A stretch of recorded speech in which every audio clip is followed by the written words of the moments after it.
Good morning, everyone. I hope and pray that everyone is doing well.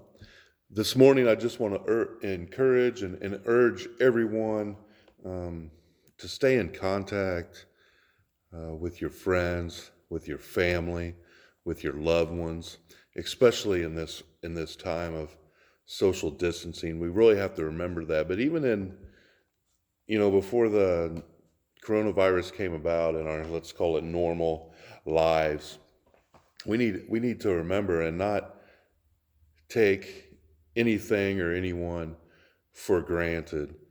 It's easy to kind of slowly separate or get farther away from some of our friendships or some of our family just because the hustle bustle of life, and people don't do it on purpose. It's just a natural thing. You grow up with your friends, you're really close, and then you meet, most of us meet a wife or a husband, then we start our own family, and then we get busy with our family, and then um, we're not as close to some of our friends as we used to be, and we just maybe see them out and about at maybe a baseball game or a basketball game, or just out at maybe Meyer, bump into them and talk to them.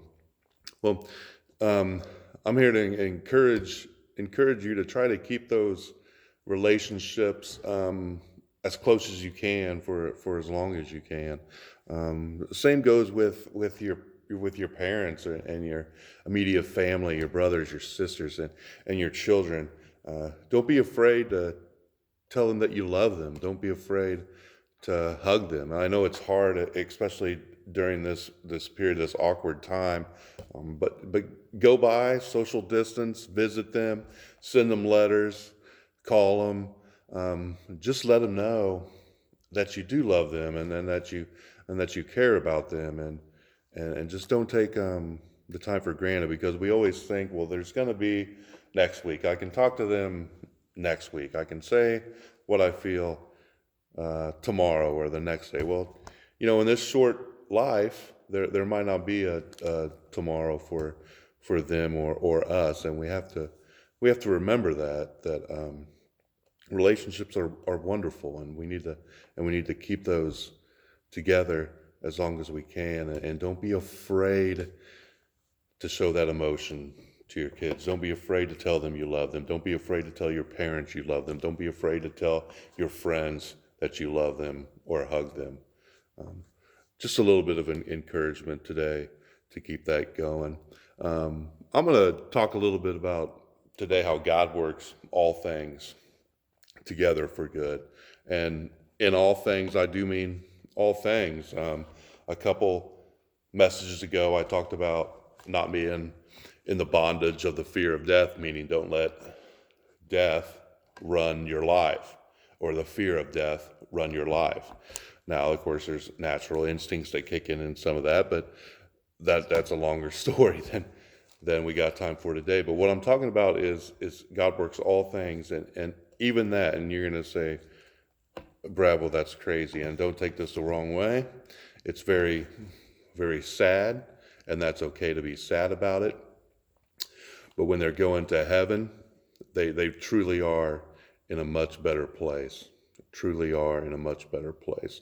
So I'm going to start with Romans 28, and hopefully give you some encouragement today. God works all things together for good, for those who love him and for those who are called according to his purpose. He works all things for good, even the worst things, together for good for his people.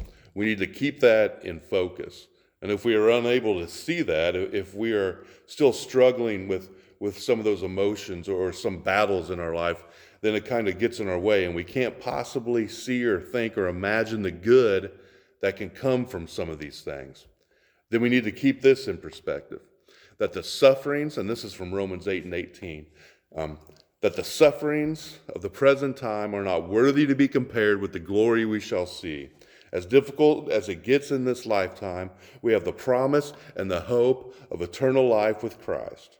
And the worst battles or struggles that we may be having one day, we can't even imagine the worst a possible thing you can imagine, are not even worthy to be compared with how wonderful it'll be to be with Christ.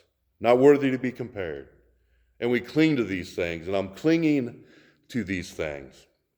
That God is going to work good in this lifetime, and that these things someday shall pass, and they won't even be worthy of mentioning in light of seeing Jesus, who we all believe in. And we bring these things together with this truth, the promise of a new heaven and a new earth. At the time when Christ himself will set right every wrong, and he will be with us in our storm. And it says in Revelations 21, starting at verse 3, and this is good, verse 3 and 4, and it says, "And I heard a loud voice from the throne saying, Behold, the tabernacle of God is among men, and he will dwell among them, and they shall be his people, and God himself will be among them, and he will wipe away every tear from their eyes. There will no longer be any death. There will no longer be any mourning or crying or pain, for the former things have passed away." Imagine that, being with Jesus himself. And this is in our eternal life. Remember, this is just a short time on earth. And when we pass away, we go to our eternal life. And imagine how glorious it would be to be with God, who's wiping away all our tears. There will be no more pain, no more disease, no more cancer, no more COVID-19, no more bad emotions, no more depression, no more anxiety. He's going to take all that away, and God himself will wipe away the tears from our eyes, and there will be no more crying, no more pain, no more sorrow, because those former things have passed away. So we got to remember some of the things that we struggle with on this earth as Christians in our eternal life, the life that we live forever in heaven, is going to be amazing. And I know at the time when someone passes away, it's hard and it's sad, and I understand that, and I feel with you. I feel the same things. But we got to be encouraged by what the Word says, and we got to just have that strong faith and belief that is going on right now for the ones who have passed, that are up in heaven, and for us as a future promise. Thank you for listening today. I appreciate you all. I love you all. See you soon. Have a good one.